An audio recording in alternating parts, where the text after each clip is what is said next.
NBC 24 की खबर के बाद जिस तरह से सस्पेंड कर दिया है, लेकिन दोषी पुलिस कर्मियों पर भी कार्रवाई होनी चाहिए, जिनके संज्ञान में ये बात आने के बाद भी 48 घंटे लग जाते हैं केस को समझने में, जबकि एक आम आदमी उस केस को समझ जाता है, मीडिया के रिपोर्टर समझ जाते हैं, लेकिन अधिकारी जो पदाधिकारी है इस केस को रफा दफा और मैनेज करने में लग जाते हैं। ऐसे पदाधिकारियों पर कार्रवाई करने में देर क्यों हो रही है? NBC 24 की खबर के बाद जिस तरह से अब पटना SSP ने संज्ञान लेते हुए चित्रगुप्त नगर के अवर थानाध्यक्ष रोशनी कुमारी एवं कदम कुआं के अपर थानाध्यक्ष हेमंत झा को सस्पेंड कर दिया है। जी हां, आपको बताते चले कि 14/26 कांड में जो शंभू गर्ल्स हॉस्टल नीट छात्रा की मौत का मामला था, इसमें अब सीनियर SP कार्तिकेय शर्मा ने बड़ा एक्शन लिया है। उन्होंने साफ तौर पर काम में कोताही एवं सूचना संकलन में अस्थिरता को लेकर अब इन दोनों थानाध्यक्षों पर गाज गिराई है। आपको बताते चले कि जिस तरह से शंभू गर्ल्स हॉस्टल में नीट छात्रा की मौत का मामला लगातार उलझा हुआ था, कहीं ना कहीं अब पुलिस एकदम उसके करीब पहुंच चुकी है, जहां इस पर बड़ी कार्रवाई करते हुए पटना SSP ने हेमंत झा, जो कि कदम कुआं थाना के अवर थानाध्यक्ष हैं, वहीं रोशनी कुमारी, जो कि चित्रगुप्त नगर थानाध्यक्ष हैं, उनको सस्पेंड कर दिया है। लगातार NBC 24 की टीम ग्राउंड जीरो से शंभू गर्ल्स हॉस्टल से नीट छात्रा की मामला को लेकर लगातार खबरें चलाता रहा है और कहीं ना कहीं जो अधिकारी थी, जिस तरह से रोशनी कुमारी का नाम सामने आ रहा था, लगातार ये चर्चाएं चल रही थी कि कहीं ना कहीं सूचना संकलन में जो है गड़बड़ी की गई है। इसको लेकर लगातार जो है तमाम मीडिया कर्मी सवाल उठाते रहे हैं। NBC 24 की टीम लगातार इस कांड को लेकर नजरें बनाई हुई थी, लगातार ग्राउंड जीरो रिपोर्ट दे रही थी और आप तक तमाम जो है दर्शकों को बता रही थी कि किस तरीके से इस हत्याकांड में कैसे कोताही बरती गई। हम आपको पहले दिखवाते हैं कि पहले हमने कौन कौन सी रिपोर्टें चलाई हैं शंभू गर्ल्स हॉस्टल नीट छात्रा कांड में। लेकिन दोषी पुलिस कर्मियों पर भी कार्रवाई होनी चाहिए, जिनके संज्ञान में ये बात आने के बाद भी 48 घंटे लग जाते हैं केस को समझने में, जबकि एक आम आदमी उस केस को समझ जाता है, मीडिया के रिपोर्टर समझ जाते हैं, लेकिन अधिकारी जो पदाधिकारी है इस केस को रफा दफा और मैनेज करने में लग जाते हैं। ऐसे पदाधिकारियों पर कार्रवाई करने में देर क्यों हो रही है? तो आपने देखा कि किस तरीके से लगातार NBC 24 की टीम लगातार अपनी नजरें बनाई हुई थी। वही बड़ी खबर इस वक्त है कि पटना SSP, जो पटना के SSP कार्तिकेय शर्मा है, उन्होंने बड़ा कदम उठाते हुए चित्रगुप्त नगर की थानाध्यक्ष जो है रोशनी कुमारी एवं कदम कुआं थाना के थानाध्यक्ष जो है हेमंत कुमार, उनको अब बर्खास्त कर दिया है। देखिए, लगातार विपक्ष भी सवाल खड़े करता रहा है नीट छात्रा की मामला को लेकर। लगातार पप्पू यादव भी है सत्ता पक्ष पर, पुलिस प्रशासन पर सवाल खड़े करते रहे हैं।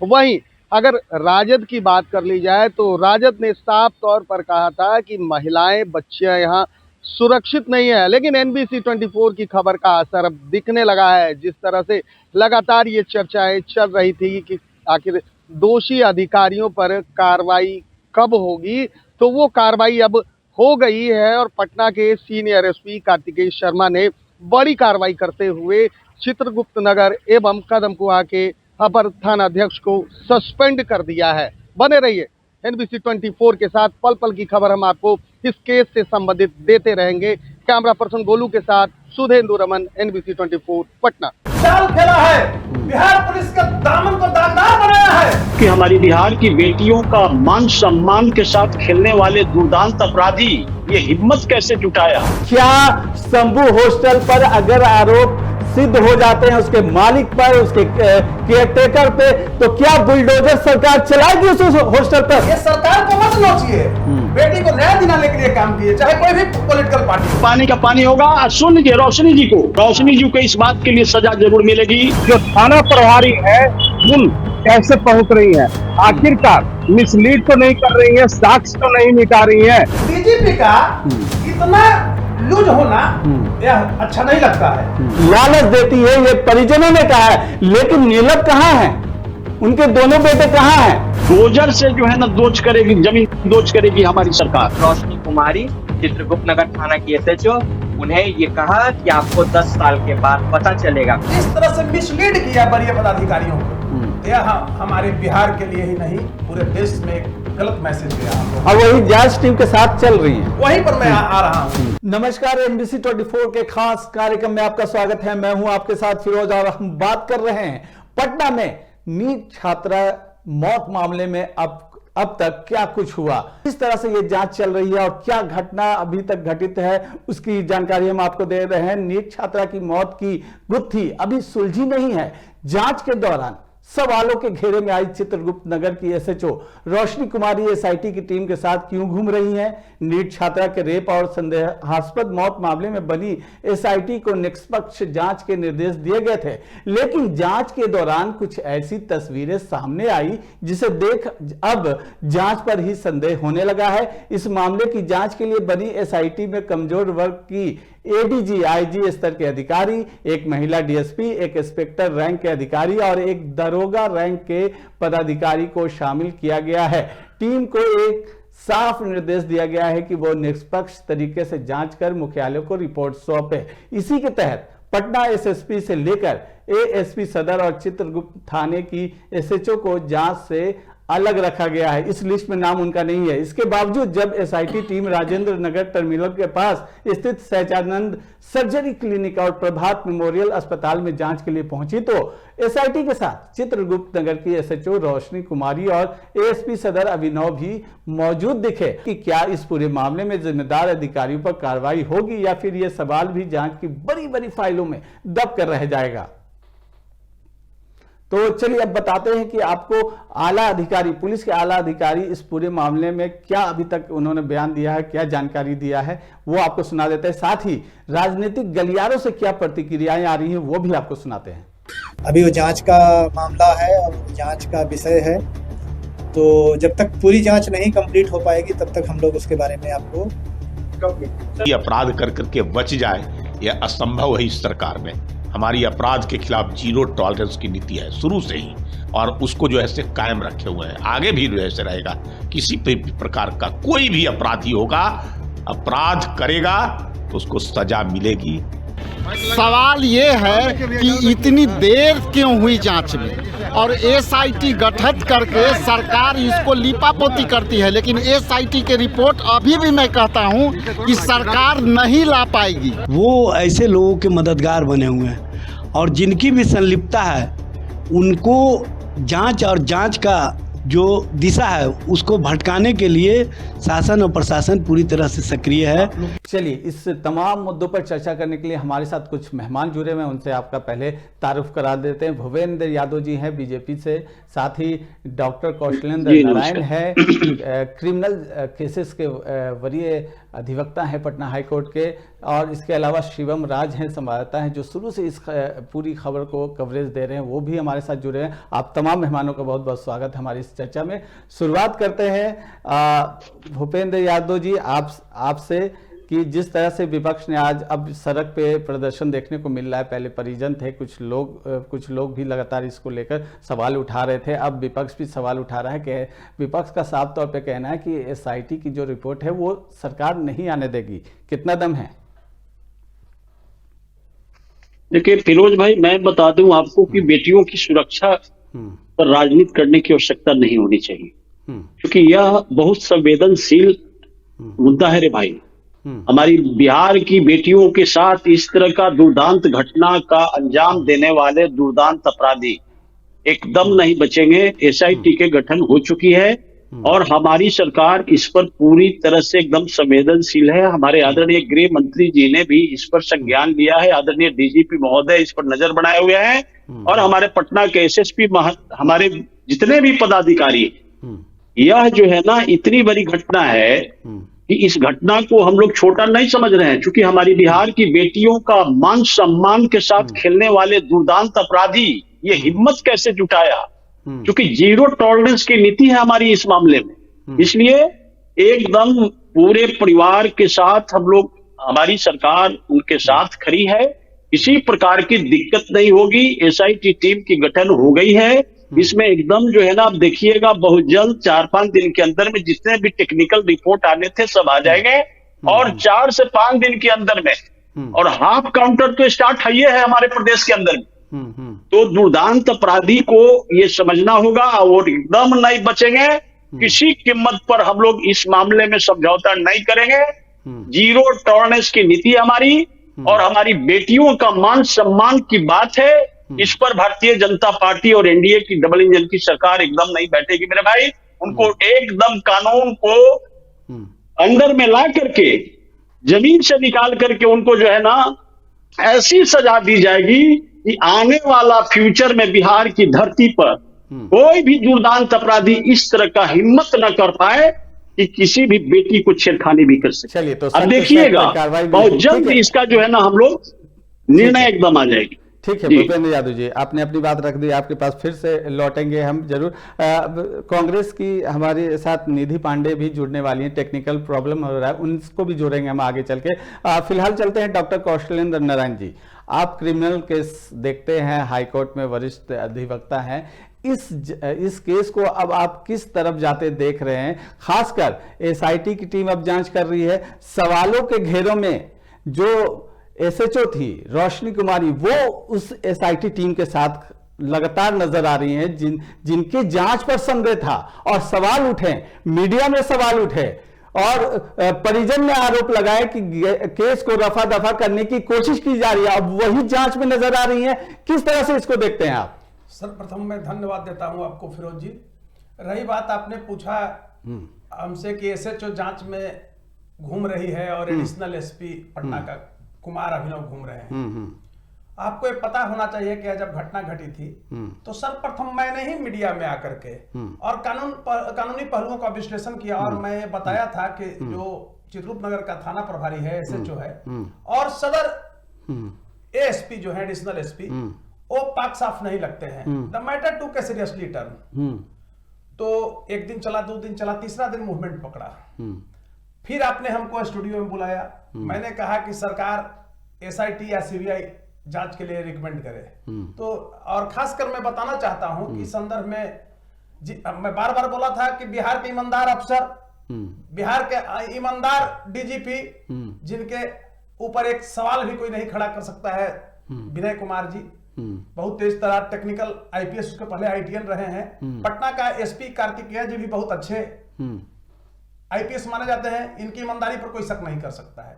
लेकिन जिस तरह से कनीय पदाधिकारी ने, यानी एसएचओ रोशनी कुमारी और एडिशनल एसपी कुमार अभिनव ने, कारण कुछ भी रहे, हो सकता है बहुत मोटी रकम लिए होंगे, अब छुपा हुआ नहीं है, पुलिस तो कहीं कहीं करती है, और जिस तरह से मिसलीड किया वरीय पदाधिकारियों को, तो यह हमारे बिहार के लिए ही नहीं पूरे देश में एक गलत मैसेज गया हम लोग। अब वही जांच टीम के साथ चल रही हैं, वहीं पर मैं आ रहा हूं।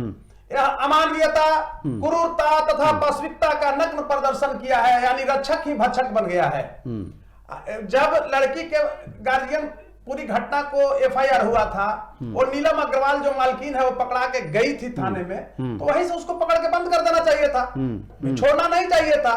सबसे टेक्निकल चीज को समझिए, ये मीडिया वाले भी एक अलग, और कुछ नौजवान भी गलत रूट में डाइवर्ट कर रहे हैं। सहज वाले ने कर दिया, फलना ने कर दिया, वो कर दिया। अरे आखिर किसने किया, इस पर बात होनी चाहिए। आप जो हॉस्पिटल है प्रभात हॉस्पिटल ने कपड़ा कहां गायब किया है, टेक्निकल बातें होनी चाहिए। अब एसआईटी का गठन हो गया है, आपने एक प्रश्न चिन्ह लगाया आम जनमानस में कि कुमार अभिनव और एसएचओ रोशनी क्यों घूम रही है। हाँ, ये टेक्निकल चीज है, वरीय पदाधिकारी को इस पर एक्शन लेना चाहिए, उसको इससे आउट करना चाहिए। क्योंकि देखिए, एक बेटी का सवाल नहीं है, ये पूरे बिहार की बेटी का सवाल है। एक निरीह बच्ची जिसकी उम्र 17 वर्ष 1-2 महीना हुआ है, आप बताइए उसका कितना बड़ी में ताकत होगा जिस तरह से नोचा है। एक टेक्निकल चीज मैं बता रहा हूं, लायर होने के नाते कानूनी पहलुओं पर विमर्श करते हुए, कि आज प्रशासन को, ठीक है एसआईटी गठन है, मैं स्वागत करता हूं विनय जी का, उन्होंने बहुत तत्परता के साथ एसआईटी का गठन किया, इसके लिए साधुवाद मैं देता हूं। लेकिन उसका निष्कर्षता अगर आप जाएंगे, एक पुलिस भी मेन मुद्दे पर नहीं जा रही है। जिस हॉस्टल संभव गर्ल्स हॉस्टल की बात हो रही है, सबसे पहले पुलिस को वहां चेक करना चाहिए पूरा आईडी कि उस समय कितनी लड़कियां हॉस्टल में रहती थी। एक अज्ञात स्रोतों से मुझे पता लगा है, विश्वास स्रोत है वो, कि वहां बंगाल से लड़की ला करके रखता था जो उसका बिल्डिंग का मालिक है, और नीलम अग्रवाल भी मिली हुई थी। ये लोग सेक्स रैकेट चलाता था। और मैं बार बार कहता हूं, ये सरकार को मत नोचिए, बेटी को न्याय दिलाने के लिए काम कीजिए, चाहे कोई भी पॉलिटिकल पार्टी हो। सरकार क्या करेगी? ठीक है, सरकार एक्शन ले रही है। अगर एसआईटी के बाद अगर उसमें खामियां आएगी तब हम लोग लड़ेंगे उसके लिए। दूसरी चीज आप समझिए, आपने बहुत टेक्निकल चीज को दर्शाया, कुछ इसमें मीडिया वाले भी लगे हुए हैं। एक डॉक्टर की गिरफ्तारी ये नहीं करेंगे दोषी डॉक्टर। कौन दोषी डॉक्टर है? तो उस दोषी डॉक्टर आप फोकस क्यों नहीं करते हैं? इतना बड़ा प्रभात डॉक्टर कार्डियोलॉजिस्ट जो मरे थे तो पूरे बिहार और उड़ीसा झारखंड 3 स्टेट रोया था, 4 स्टेट, और उनकी स्मृति को दागदार वहां के डॉक्टरों ने मटिया मेट कर दिया, कलंकित कर दिया। ठीक है कौशल जी, आपके पास फिर लौटेंगे। अजय शर्मा पुलिस मुख्यालय से हमारे साथ बने हुए हैं। अजय, आप भी लगातार वरीय अधिकारियों के संपर्क में है और पल पल की अपडेट खबर ले रहे हैं कि क्या कुछ जांच किस ओर बढ़ रहा है। लेकिन सवाल यहां यह है, हॉस्टल के जो केयर टेकर है, 2 का नाम सामने आया, एक नीतू और दूसरी चंचला। यानी पहले दिन नीतू सामने आती है, मीडिया के जो पत्रकार पहुंचते हैं वो सवाल करते हैं, दूसरे दिन फिर एक चंचला नाम नया आ जाता है। लेकिन अब पूरे सीन से ये दोनों गायब नजर आ रही है। कहां है नीतू, कहां है चंचला? पुलिस क्या कर रही है? एसआईटी टीम आई तो इनको हिरासत में क्यों नहीं लिया गया? इनका ट्रेस क्यों नहीं हो रहा? क्या कर रही है पुलिस अभी तक? जी हाँ, आपको बता दें फिरोज की नीतू जो चंद्रा है वो दोनों जब एसआईटी टीम कल जांच करने के लिए हॉस्टल पहुंची थी तो वहां से गायब थी, यानी फरार है वहां से। और लगातार उनके पीछे उनके मोबाइल को भी अब डाटा पूरे सर्वेलेंस पे लिया जा रहा है पुलिस के द्वारा, और उनका लोकेशन निकाला जा रहा है, टैप डेटा भी निकाला जा रहा है कि उन दोनों का कहां कहां बात होता था, किन किन से बात होता था। और रात्रि में जो सवाल उठ रहे हैं कि हॉस्टल के बाहर बड़ी बड़ी गाड़ियां लगती थी, उसके सूत्रधार कौन है, इस पर भी पूरी तरीके से जांच की जा रही है। हालांकि सबसे बड़ा सवाल यह उठता है कि एसआईटी टीम में जो थाना प्रभारी है उन कैसे पहुंच रही है, आखिरकार मिसलीड तो नहीं कर रही है, साक्ष्य तो नहीं मिटा रही है, क्योंकि एसआईटी टीम में जो चित्रगुप्त नगर थाना प्रभारी है वो पूरी तरीके से एसआईटी टीम का हिस्सा नहीं है। पहले भी हमने आज खबर चलाया था और उसमें साफ तरीके से दिखाया था कि जो चित्रगुप्त नगर थाना प्रभारी है वो एसआईटी टीम का हिस्सा नहीं है। लेकिन प्रभात मेमोरियल हॉस्पिटल से लेकर के अस्पताल सहज सर्जरी में भी वो गए, सहज सर्जरी का भी सीसीटीवी कैमरा चेक किया गया तो वह भी पूरी तरीके से वहां पे मौजूद थी। प्रभात मेमोरियल में जाया जाता है, एसआईटी टीम जाती है तो वहां पर भी वो रहती है, और जब हॉस्टल जाता है जो एसआईटी की टीम जाती है तो वहां पर भी लगातार वो मौजूद रह रही है। तो कहीं ना कहीं अब लगता है कि साक्ष्य को मिटाने के लिए वो एसआईटी टीम में घुस गई है। और लगातार जो पुलिस प्रशासन है, आज अगर बात कर ली जाए तो प्रभात मेमोरियल के डॉक्टरों को बुला करके सदर एएसपी अभिनव के पास लगातार अभी भी पूछताछ सदर एएसपी अभिनव के चैम्बर में डॉक्टरों से अभी लगातार चल रही है, और जांच पटना से लेकर के जहानाबाद तक हो रही है। क्योंकि 5 तारीख को जब नीट की छात्रा जब ट्रेन में बैठती है तो ट्रेन से लेकर के पटना तक पहुंचने का, शंभू गर्ल हॉस्टल पहुंचने तक का सीसीटीवी कैमरा डीआईयू टीम के द्वारा अब खंगाला जा रहा है। अब लगातार डीआईयू टीम बैठी हुई है और तमाम कैमराओं को खंगाल रही है। लेकिन एक तरफ तो डीआईयू टीम में इतनी मेहनत भी कर रही है, जो डीजीपी जांच एसआईटी टीम का गठन किया है वो कह रही है कि हम निष्पक्ष जांच करेंगे, और दूसरी ओर यह सवाल उठता नजर आ रहा है कि आखिरकार चित्रगुप्त नगर की थाना प्रभारी एसआईटी टीम को क्या मिसगाइड कर देंगी, साक्ष्य को मिटा देंगी। ठीक है, थाना ठीक है अजय, थाना प्रभारी साथ चल रही है, वही थाना प्रभारी जिन पर आरोप लगे थे, परिजनों ने आरोप लगाया था कि पहले दिन से वो मामले को रफा दफा करने की कोशिश कर रही थी। शिवम राज हमारे साथ जुड़े हैं संवाददाता, जिन्होंने सबसे पहले शंभू हॉस्टल के बाहर से ये खबर दिखाई थी बेबाक। शिवम राज, आपसे जानना चाहेंगे, जिस तरह से ये पूरा मामला सामने आ रहा है, इसमें 2 कड़ियां हैं। केयर टेकर नीतू और चंचला, और तीसरा जो आपसे जानना चाहेंगे नीलम अग्रवाल जो मालकिन बताई जा रही है, इनके दोनों बेटे।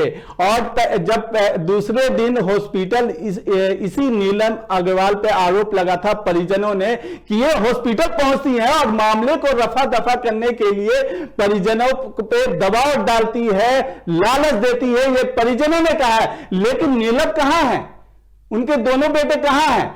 पूरा सीन से गायब है। अभी तक एसआईटी 2 दिन से जांच कर रही है, सिर्फ कभी हॉस्पिटल जाती है, कभी हॉस्टल जाती है, लेकिन ये किरदार कहां है इस पूरे केस के? देखिए, सबसे पहली बात है, जिस वक्त उस लड़की को जो है सहजानंद के यहाँ लेकर जाया गया था, उस वक्त शंभू गर्ल्स हॉस्टल की केयर टेकर नीतू उनके साथ थी। नीतू उनके साथ सहजानंद के पास पहुंचती है। उसके बाद वहां से जो है उसको रेफर कर दिया जाता है, लेकिन रेफर किया जाता है किसी दूसरे अस्पताल में। लेकिन नीतू जो केयर टेकर थी वो लेकर जाती है प्रभात मेमोरियल हॉस्पिटल।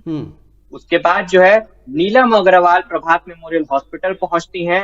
अगले दिन की बात है, और जब परिजन वहां पर पहुंचते हैं उसके बाद कहा जाता है कि हॉस्टल की बदनामी होगी, तो इस केस को जो है वो मैनेज करने की कोशिश की जाएगी। और जब ये केस मैनेज नहीं हुआ, उस वक्त नीलम अग्रवाल हॉस्टल पहुंचती है, शंभू गर्ल्स हॉस्टल।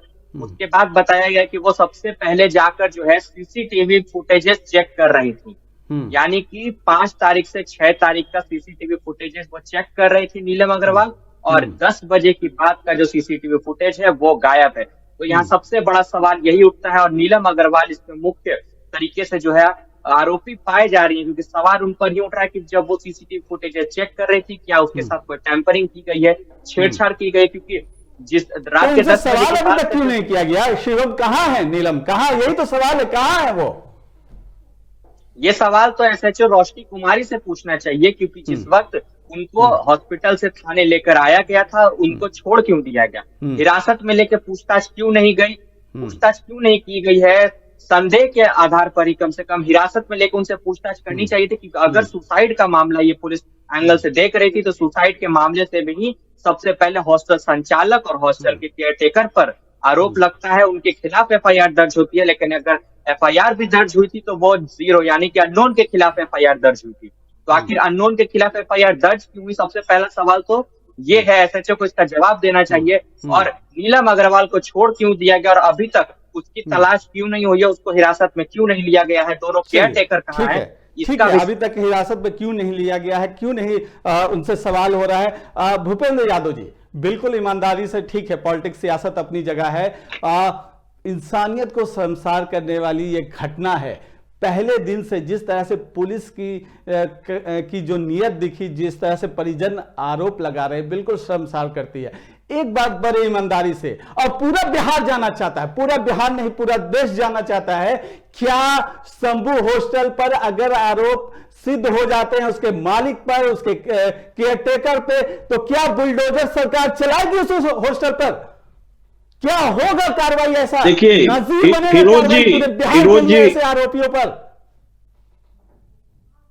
फिरोज जी, मैं आपको चैनल के माध्यम से आश्वासन दे रहा हूं जी कि हमारी एसआईटी की टीम, मैं एक जिम्मेदार प्रवक्ता होने, एक नागरिक, क्योंकि बिहार की हमारी बेटियों की बात है, मान सम्मान की बात है, और बहुत संवेदनशील मुद्दा है ये छोटी मोटी बात नहीं है, ये बहुत बड़ी घटना है। और इस घटना के बारे में मैं ये बता दूं कि जिस दिन यदि हॉस्टल के मालिक या कोई भी उसमें संलिप्त है, जांच होता है, तो उनको घर को डोजर से जो है ना दोज करेगी, जमीन दोज करेगी हमारी सरकार। मैं आपको आश्वासन देता हूं आपके चैनल के माध्यम से, उनको एकदम स्पीडी ट्रायल करा करके सजा दिला करके, ताकि आने वाला जनरेशन में ऐसी सजा सुन करके, खास करके जो ऐसे दुर्दांत अपराधी जो मनोबल रखते हैं, उनकी रुआं सिहर जाए, इसके लिए काम करेगी हमारी सरकार। मैं आपके टीवी चैनल से बोल रहा हूं, क्योंकि इस घटना को राजनीति के चश्मे से नहीं, हम लोग एकदम संवेदनशीलता के साथ, क्योंकि हमारी बिहार की बेटियों की मां के साथ खिलवाड़ हुआ है, उनकी साथ खिलवाड़ करके हत्या कर दी गई, यह बहुत गंभीर मामला है रे भाई। ऐसे लोगों को हमारी की सरकार जीरो टॉलरेंस नीति अपनाते हुए एकदम देखिएगा हॉस्टल मालिक को यदि उसमें संलिप्तता है तो पकड़े जाएंगे, चाहे कोई भी हो, इतना बड़ा बाहुबली क्यों नहीं हो। उनको हम लोग घसीट करके जेल के अंदर में स्पीडी ट्रायल करके उनको सजा दिलाने का काम करेंगे, ताकि जो है ना आने वाला फ्यूचर में हमारे बिहार की धरती पर किसी भी बेटियों पर हाथ डालने से पहले वैसे दुर्दांत अपराधी को सोचना पड़े। ये मैं वादा कर रहा हूं आपसे, क्योंकि ये बहुत बड़ी चीज है। मेरी बिहार की प्रतिष्ठा धूमिल हो रही है, तो वैसे दो चार व्यक्तियों के चलते हमारे की स्मिता पर कोई आंच और केस पहुंचा दे नहीं, लेकिन दोषी पुलिस कर्मियों पर भी कार्रवाई होनी चाहिए, जिनके संज्ञान में ये बात आने के बाद 48 घंटे लग जाते हैं केस को समझने में, जबकि एक आम आदमी उस केस को समझ जाता है, मीडिया के रिपोर्टर समझ जाते हैं, लेकिन अधिकारी जो पदाधिकारी है इस केस को रफा दफा और मैनेज करने में लग जाते हैं। ऐसे पदाधिकारियों पर कार्रवाई करने में देर क्यों हो रही है? अब सुनिए, मैं फिरोज जी, मैं आपको आश्वासन दे रहा हूं चैदम से जी, यदि वहां की थाना प्रभारी नीतू जी उसमें हैं जी और किसी प्रकार की कर रहे हैं या नीलम अग्रवाल जी, तो एकदम नहीं बचेंगे। आप देखिएगा बहुत जल्द कार्रवाई होने जा रही है। हमारी बिहार के सम्राट चौधरी जी, गृह मंत्री जी और आदरणीय हमारे बिहार के डीजीपी महोदय एकदम सख्त कार्रवाई करने के लिए एसआईटी की गठन की है, और दूध की दूध पानी का पानी करके, चूंकि हमारी बेटियों को मरणोपरांत उसकी आत्मा की शांति मिले और कल से हमारा बिहार में आने वाले बेटियों के साथ इस तरह का कोई हरकत करने का साहस न करे, यह कार्य हमारी सरकार करेगी। आए आपको एकदम दूसरे बार आएंगे डिबेट में तो आप बताइएगा, ये बहुत जल्द होने वाला है। हमारी बिहार की पुलिस काफी संजीदगी से इस काज को कर रही है। ठीक है, शिवम कुछ आप जोड़ना चाह रहे हैं? जी शिवम बताइए। ये सवाल पूछ रहे हैं भूपेंद्र यादव जी से, बीजेपी के प्रवक्ता हैं भूपेंद्र यादव जी। एक सवाल है, आप जो ये कह रहे हैं कि यदि किसी की संलिप्तता पाई जाती है, कोई ऐसा मामला हमारे संज्ञान में आता है, तो उस पर कड़ी से कड़ी कार्रवाई की जाएगी, चाहे वो पुलिस का ही आदमी क्यों ना हो, पुलिस प्रशासन ही इसमें आरोपी क्यों ना हो। लेकिन लड़की के जो मामा है सुभाष कुमार, उन्होंने NBC 24 को चैनल को जो है ये बयान दिया है, और खुले तौर पर ये बयान दिया और साफ तौर पर कहा है कि रोशनी कुमारी चित्रगुप्त नगर थाना की SHO, उन्हें ये कहा कि आपको 10 साल के बाद पता चलेगा। 10 साल के बाद रोशनी कुमारी क्या बताना चाहती है? आखिर क्या पता चलेगा? जो अपराधी हैं वो जेल से निकलकर क्या परिवार को धमकाएंगे? आखिर रोशनी कुमारी का ये कहने का तात्पर्य था क्या? ये सवाल भी जो है आप सबसे पहले उनसे पूछिए, अगर आप कार्रवाई करने की बात कर रही है। इतने सारे चीज आरोप लग रहे हैं, फिर भी ऑन ड्यूटी क्यों है रोशनी कुमारी? क्यों अपनी ड्यूटी पे और SIT टीम के साथ चल रही है, वो साथ में साथ कदम में कदम मिलाकर, ताल में ताल मिलाकर? एकदम आप बात को जब उजागर किए हैं तो मैं आपको धन्यवाद दे रहा हूं। आप जैसे प्रेस चाहिए रे भाई बिहार की धरती पर, ताकि सच्चाई को ला सके। आप हमारे चौथे खंभा हैं, और हमारे माननीय ये जो एडवोकेट साहब हैं, ये भी यदि बोल रहे हैं कानूनन तो बहुत अच्छी बात रख रहे हैं। सुन लीजिए, नीतू जी जो थाना प्रभारी हैं, आप सुनिएगा, और धमकी देंगे उस परिवार को। वह परिवार हमारी बिहार का शान है, जिसके साथ घटना घटा उस बेटी के साथ, और उस बेटी के अंकल को इस तरह का धमकी नीतू जी के लिए महंगा पड़ेगा। मैं आपको चैलेंज के साथ बता रहा हूँ, और दूध के दूध पानी का पानी होगा। सुन लीजिए, रोशनी जी को इस बात के लिए सजा जरूर मिलेगी। यदि इस बात में थोड़ा भी दम है तो एकदम हमारी सरकार बकसने नहीं जा रही है, क्योंकि हमारी बिहार की बेटी का मान सम्मान की बात है। उनको सस्पेंड भी किया जा सकता है। आप सुनिएगा, बहुत जल्द रिपोर्ट आएगा। यदि इस बात को आपके चैनल के माध्यम से हमारी सरकार सुन रही है, ठीक है, हम लोग नहीं, उनको चाहे जितना भी ताकत क्यों नहीं हो, या पुलिस प्रशासन का हो या कोई भी। कौशलन जी के पास चलते हैं। ठीक है कौशलन जी, जिस तरह से ये घटना हुई है और कई तथ्य सामने आ रहे हैं, सेक्स रैकेट की बात भी चल रही है कि गर्ल्स हॉस्टल की आड़ में पटना में कई सेक्स रैकेट चलाए जा रहे हैं। अभी हाल में एक और केस आया है, आपको ध्यान होगा, ये केस है आपको परफेक्ट गर्ल्स PG हॉस्टल का, जहां एक छात्रा की मौत हो गई है। वहां अभी तक उसे सुसाइड बताया जा रहा है, लेकिन परिजनों ने गांधी मैदान थाना में आवेदन दिया है और कई 2 युवक को आरोपी बनाया है। क्या यहां से भी लगता है कुछ बड़ा सनसनीखेज खुलासा हो सकता है? और दूसरा सवाल ये, क्या जो गर्ल्स हॉस्टल हैं उसके लिए कोई रेगुलर नियम कायदे नहीं है, उसका समय समय पर उसका निरीक्षण यानी जांच नहीं होनी चाहिए कि सही पैमाने पर कानून के दायरे में ये गर्ल्स हॉस्टल चल रहे हैं कि नहीं चल रहे हैं? फिरोज जी, आपने बड़ा ही सरगर्भित प्रश्न मेरे सामने रखा जी। कानूनी पहलुओं को भी उसमें दर्शाना है और सामाजिक पहलुओं को भी। मैं आपको बताना चाहता हूं, यह सर्वप्रथम हम चलते हैं शंभू गर्ल्स हॉस्टल पर ही चर्चा करते हैं। वहां जब चलते हैं तो एक बहुत अच्छा शब्द वहां आपके रिपोर्टर ने बोला वहां जो गए थे कि भाई आप जनरल पुलिस को पावर 24 घंटा किसी को डिटेन कर सकती है। तो जब अग्रवाल को आप पकड़े थे, एफआईआर हुआ था, तो उसको बैठा लेना चाहिए था वहीं। दूसरी चीज, पुलिस ने, मैं बार बार कहता हूं, मैं छुपा के नहीं बोलता हूं, सदर का जो एडिशनल एसपी है कुमार अभिनव और रोशनी कुमारी, रोशनी कुमारी के बारे में कई मतलब संदेहास्पद सूचनाएं हम तक पहुंची है और लोगों तक पहुंच रही है। जहां रहती है इस तरह उस पैसा उसकी कमजोरी रही है, मिसलीड करती है, बढ़िया अधिकारियों को खूब खुश करती है, मन मिला कर पैसा भेज के। और मैं एक चीज आपको बता देना चाहता हूं कि मैं पूछना चाहता हूं पुलिस वाले से कि जब उसके साथ इतनी बड़ी घटना हुई थी, किसी तरह से महिला के साथ कपड़ा की जो बात हो रही है, तो आपने पॉक्सो क्यों नहीं लगाया? पॉक्सो एक्ट क्यों नहीं लगाया? जब 17 साल एक वर्ष की लड़की है, 18 साल से नीचे जो महिला है, चाहे लड़कियां हैं, उसके साथ कुछ भी होता है तो पॉक्सो लगाना है। अब और बताइए कितना दुर्भाग्य है, कितना प्लानिंग वे में इसकी हत्या। मैं ही बोला था कि यह मौत और आत्महत्या नहीं है, यह हत्या है और एक योजनाबद्ध तरीके से हत्या है। जिस आप मनीष रंजन की बात करते हैं, वो कैसे इतना संपत्ति 4 साल 5 साल में, हम लोग भी एडवोकेसी करते हैं, अच्छा ये है, क्यों नहीं करते हैं? आप अखबार वाले जनरल लोगों को कहते हैं, एक कौन सा ऐसा इसको भगवान ऊपर से टपका रहे थे? उसको प्रशासन को चाहिए कि कड़ी से कड़ी कानूनी कार्रवाई करके 206 हड्डी होता है बॉडी में, तोड़ देना चाहिए, उसकी पूरी संपत्ति को जब्त करना चाहिए। देखिए ये बिल्डिंग के बारे में पता लगा है कि कब्जा करके बिल्डिंग बनाया है, ये भी संदिग्ध बिल्डिंग है।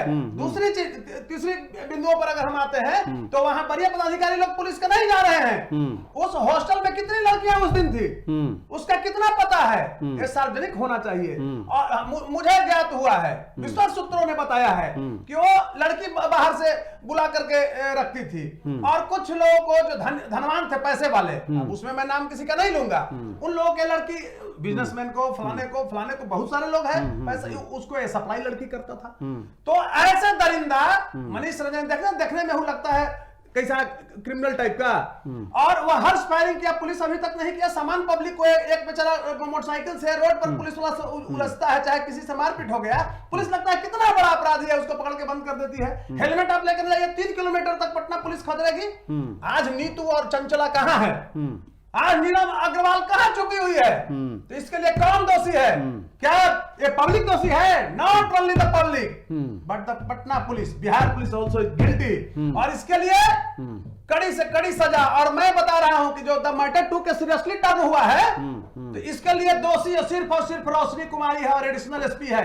और मीडिया वाले, दुर्भाग्य है, मीडिया वाले कहते हैं क्या, आप समझिए, मीडिया वाले कहते हैं कि एक और डॉक्टर के गिरफ्तारी, आप ये हैं पुलिस अफसर हैं, अरे आप ये क्यों नहीं कहते हैं कि प्रभात मेमोरियल जो हॉस्पिटल है उसकी ये करिश्मा है? कपड़ा क्यों उसने गायब किया? क्यों कपड़ा गायब कर दिया? वही देखिए साक्ष्य मिटाने की पूरी प्लानिंग है। दूसरी ओर अगर हम चलते हैं, इंगित करते हैं कानूनी पहलुओं को भी, तो क्यों नहीं एफआईआर में लिखवाया गया और सेक्शन लगाया गया, मामूली सेक्शन लगा दिया है। तो इसके लिए अगर बिहार के डीजीपी को, मैं एक लायर के रूप में यहां बोल रहा हूं और साथ ही एक जिम्मेवार नागरिक के रूप में, चाहे मैं हूं, आप हो, भूपेंद्र जी हो, बिहार की जनता हो, किसी भी पार्टी के लोग हो, उनके घर में भी बेटी बहन है। और सुनिए, ये जहानाबाद और बिहार की अस्मिता का सवाल नहीं है, देश की एक बेटी का सवाल है और बिहार की बेटी का सवाल है। क्योंकि बताइए, किसी का माँ बाप 15 साल 16 साल के लड़की को हॉस्टल में भेजता है, समझता है कि हॉस्टल जो चलाते होंगे वो गार्जियनशिप में रखेंगे।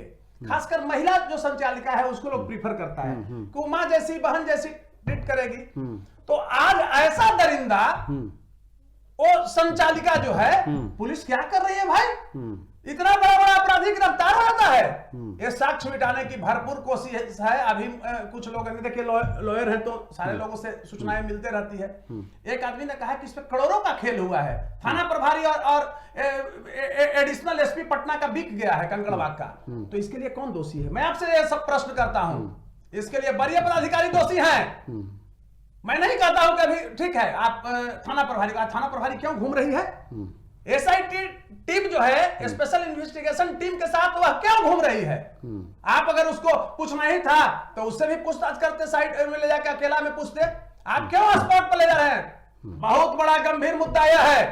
चलिए, गंभीर मुद्दा है। 1 मिनट उस मुद्दे पर जा रहे हैं कि आज बहुत अच्छा आपके संवाददाता ने प्रश्न को रखा कि जब एफआईआर हुआ उसके पूर्व जिस आप कहते हैं कि सहज क्लिनिक में गया, सहजानंद जी के पास, जनरल डॉक्टर है, डॉक्टर ने प्रीफर किया कि भाई मेरे से केस नहीं है, ये तो बड़ा उनको कुछ शक हुआ होगा, चाहे लगता होगा कि ये तो भाई फिजिशियनशिप का केस है, हम डॉक्टर दूसरा नहीं हमसे संभाल पाएगा, उन्होंने रेफर किया, कोई बढ़िया अस्पताल बताए होंगे। उस दौरान नीतू ने और चंचला ने मिल करके क्यों ले गया प्रभात मेमोरियल? कहीं ना कहीं से मुझे जैसा सुनने में आया है कि नीलम अग्रवाल की कोई रिलेटिव वहां गाइनो में डॉक्टर है, उसकी गिरफ्तारी, उसको अभी तक हिरासत में क्यों नहीं आपने लिया? और जाइए आगे, नीतू वहां लड़की को भर्ती कराती है, तुरंत आकर के 10:30 बजे रात्रि से 2 घंटा का फुटेज को गायब कर देती है। क्यों? आखिर क्यों? किस आशीर्वाद के तहत पट्टा पुलिस छोड़े हुई है? और इसके लिए हमारा बिहार कलंकित होता है तो हमारी मानवीयता रोकर सिसक पड़ती है। और गुंडा, अपराधी, मवाली, बलात्कारियों का कोई जगह नहीं होना चाहिए। और मैं पूर्व में भी कहा था कि सरकार यथाशीघ्र एसआईटी का गठन करे और सीबीआई इंक्वायरी की बात करे।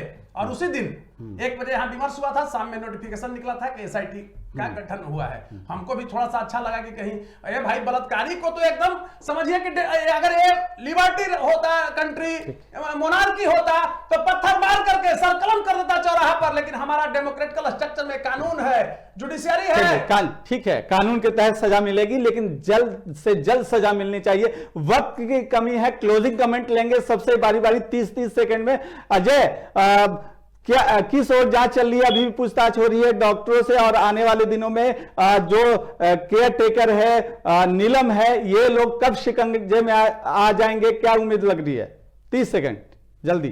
पहले तो बता कि एफएसएल का रिपोर्ट 2 से 3 दिनों में एसआईटी को सौंपा जाएगा, क्योंकि सीआईडी एडीजी ने आज आश्वासन दे दिया है। और दूसरी अगर बात कर ली जाए तो केयर टेकर की गिरफ्तारी के लिए तो उनका मोबाइल डाटा पूरी तरीके से खंगाले जा रहा है और उनको लोकेट करने के लिए लगातार एक टीम लगी हुई है। और लगातार जो आज पूछताछ चल रही है डॉक्टरों से, जो प्रभात मेमोरियल हॉस्पिटल के डॉक्टर हैं, अभी भी आपको बता दें कि तकरीबन 8 बजे तक डॉक्टरों से पूछताछ सदर एसपी अभिनव लगातार कर रहे हैं एसआईटी के साथ अपने चेंबर में बैठ कर। चलिए, शिवम, क्या सीसीटीवी फुटेज के आधार पर अहम जानकारी मिलेगी जिसे छुपाया जा रहा है आने वाले दिनों में? और एक और जो मामला सामने आया है इसको लेकर कि शंभू हॉस्टल के अलावा भी 20 से 21 हॉस्टल हैं, उस पे भी एसआईटी टीम नजर गराई हुई है, कुछ अहम सुराग मिले हैं, उन हॉस्टलों तक भी एसआईटी की टीम जाएगी। 30 सेकंड में जल्दी से। जी बिल्कुल, देखिए सीसीटीवी फुटेजेस जो है अगर टैंपरिंग की गई है तो उसको डिटेन करने की कोशिश जो है वो पुलिस की तरफ से की जा रही है।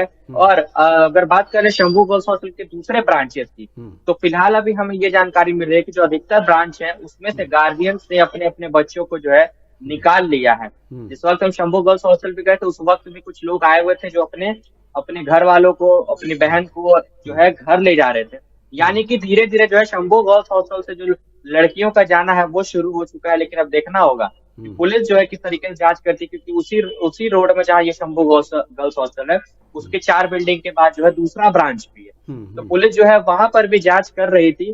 तो अब देखना होगा कि आगे की जांच में क्या कुछ निकल कर सामने आता है। फॉरेंसिक की रिपोर्ट का वेट है अब। ठीक है, भूपेंद्र यादव जी, जिस तरह से 2-3 दिनों में पुलिस जी ऐसा है कि दावा कर रहे हैं 2-3 दिनों में रिपोर्ट आ जाएगी, बिल्कुल ये होने जा रहा है और कड़ी से कड़ी कार्रवाई जो अगले 2-3 दिनों में देखने को मिल जाएगा। देखिए ऐसा है फिरोज जी, मैं आपको स्पष्ट बता दूं, एक जिम्मेदार नागरिक और प्रदेश इसका हम भाजपा के प्रवक्ता हैं, चूंकि हम गवर्नमेंट में हैं, ये हमारी एकदम ड्यूटी बनती है रे भाई कि बिहार के अंदर में जो भी पुलिस पदाधिकारी, चाहे एडिशनल एसपी कुमार अनुभव हो, चाहे थाना प्रभारी रोशनी हो, आप देख लीजिएगा, चाहे नीलम अग्रवाल हो और चाहे शंभू हो, ये जो के घेरे में ये जैसे रिपोर्ट आ जाता है फोरेंसिक रिपोर्ट, और उस जांच के मुताबिक जैसे ये आएंगे घेरे में, इनको अरेस्ट करके और स्पीडी ट्रायल करा करके, क्योंकि हमारी बिहार की बेटियों की मान सम्मान से खेलने वाला ऐसे दुर्दांत प्लानर को हम लोग एकदम नहीं बख्शेंगे। और सुन लीजिएगा, बहुत जल्द इसका बिहार में कोई अब दोहराने नहीं जा रहा है, ऐसा हम लोग काम करेंगे उनके साथ। इस बात के लिए पूरा हमारा गमगीन है रे भाई, हमारी बिहार की बेटियों के साथ कोई आगे से इस तरह का साहस न कर सके। वैसे कानून भी हम लोग बनवाने के फिराक में है कि ऐसा कानून, पॉक्सो एक्ट तो है ही, उन्होंने वकील साहब ने कहा कि लागू नहीं किया, एफआईआर के अंदर में उसका मतलब दरकिनार किया गया, तो सुन लीजिए, रोशनी जी नहीं बचेंगी। चैनल से कह रहा हूं, ऐसे थाना प्रभारी और ऐसे एडिशनल एसपी को हम लोग नहीं बख्शने जा रहे हैं, क्योंकि हमारी बिहार की जो है ना बेटी का मान सम्मान की बात है। मान सम्मान से खेलने का अधिकार पुलिस प्रशासन को भी नहीं है मेरे भाई, अधिकारियों को बख्शा जाना भी नहीं। और हमारे माननीय डीजीपी साहब इस पर पूर्ण है, और माननीय गृह मंत्री सम्राट चौधरी जी, आदरणीय नीतीश कुमार जी। कौशलन जी 30 सेकंड में, जी नमस्कार। 30 सेकंड में यह कि स्पीडी ट्रायल में आपको जब जाएगा ये मामला कोर्ट में, तो कितनी सख्त से सख्त। हाँ, की बात अभी नहीं करूंगा जी, ठीक है फिरोज जी। मैं कानून का प्रहरी हूँ। अभी एसआईटी गठन हुआ है, एसआईटी के हम कार्यकलापों को देखेंगे, और हम यही चाहेंगे जब इसके कार्यकलाप में कानूनी पहलुओं पर विमर्श होगा, बढ़िया से डायरी होगा, बढ़िया से चार्ज फ्रेम किया जाएगा, तो मैं बताना चाहता हूं इसमें आजीवन कारावास, मृत्यु प्रयत्न, टिल डेथ सबका हो जाएगा। एक चीज और मैं कहना चाहता हूं, अभी आपने विमर्श किया था कुछ मिनटों पूर्व, लेकिन हम उसको कहे थे कि पहले इस पर विमर्श हो जाए। आज पटना में आज एक आप ही बोले कि एफआईआर हुआ है गांधी मैदान थाना में, एक लड़की के साथ 2 लड़कों ने, वो रहने वाला उत्तरी दिनाजपुर वेस्ट बंगाल का है और एक पूर्णिया का है, वो आरोपित हुआ है। तो भाई लड़की और गर्ल्स हॉस्टल का मामला है। तो क्या यह नहीं लगता है, देखिए मैं आपको, आपने 30 सेकंड में कहा है, लेकिन थोड़ा सा समय 30 सेकंड और मैं ले लेता हूं। आप ये समझिए कि एक आदमी का अधिकार दूसरे के लिए कर्तव्य है, ये मेरा कर्तव्य बनता है एक कानून के प्रहरी होने के नाते। जैसे law cannot be challenge, supremacy of law cannot be challenge by anyone, it's above fairness है। तो डीजीपी पुलिस के लिए वही चीज है, और एक डीजीपी का इतना लूज होना यह अच्छा नहीं लगता है, कहीं से भी नहीं, क्योंकि उनको सख्त होना चाहिए। और जितने भी गर्ल्स हॉस्टल है, इसकी पूरी कुंडली को खंगाला चाहिए, कितना सिंडिकेट इसमें काम कर रहा है, और ये सिंडिकेट को ध्वस्त करना, एक घटना के बाद सबक लेना चाहिए। बिहार के इतना ईमानदार डीजीपी को, उनकी ईमानदारी पर कोई शक नहीं करता है। पटना सीनियर एसपी को जिस तरह से एडिशनल एसपी ने और एसएचओ ने दिग्भ्रमित कर दिया, एक स्टेटमेंट से उनकी किरकिरी हो गई, टॉलरेंस ये होने लगा। एक चीज और मैं बता देता हूं कि जिस तरह से रोशनी कुमारी, लास्ट में मैं बोल रहा हूं, और अभिनव ने चाल खेला है, बिहार पुलिस के दामन को दागदार बनाया है, उसके एवज में मैं कहना चाहता हूं मुझे धिक्कार है। और बिहार पुलिस को ये 9 जनवरी को जो घटना हुई है, इस अबला के साथ, एक बेवा के साथ इतना बड़ा जो कांड हुआ है, इसके लिए बिहार पुलिस का नाम इतिहास में कहीं धिक्कार दिवस के रूप में ना आ जाए, प्रतिवर्ष लोग मनाना शुरू कर दे 9 जनवरी को। इसलिए अगर छवि सुधारना है, दाम कितना बेइज्जती बिहार पुलिस का हुआ कि एक डीएसपी और एक एसएचओ के बयान पर इतना बड़ा सीनियर एसपी पटना के इतना बढ़िया कड़क छवि ईमानदार सीनियर एसपी भटक गए, डीजीपी भटक गए, कुंदन कृष्णन वो डीजीपी अब हो गए, पहले डीजीपी इतना कड़क, इतना अच्छा। कुंदन कृष्णन को मैं बोलना चाहता हूं आपके सामने, एक ऐसे आईपीएस रहे जिनकी ईमानदारी पर कोई शक नहीं किया है। तो इतना बढ़िया टीम है, और वो टीम से कैसे इतनी बड़ी भूल हो गई। कौशलन जी ठीक है, तो तमाम बिंदुओं पर चर्चा हमने की और जानने की कोशिश की कि क्या कुछ इस पूरे मामले में कमियां रही। पुलिस की जो जांच है उस पर भी सवाल उठ रहा है शुरू से लेकर एसआईटी की, हालांकि जांच आगे बढ़ रही है। आने वाले दिनों में और कई इस मामले में गुत्थी सुलझने के आसार नजर आ रहे हैं। फिलहाल इस तमाम चर्चा में शामिल होने के लिए भूपेंद्र यादव जी, कौशलेंद्र जी, अजय और शिवम, बहुत बहुत धन्यवाद आपका। तो फिलहाल इस चर्चा में इतना ही। NBC 24 न्यूज़ पर आप तमाम दर्शक बने रहें लगातार, क्योंकि खबरों का सिलसिला यहाँ थमता नहीं। फिलहाल दीजिए मुझे इजाजत, नमस्कार।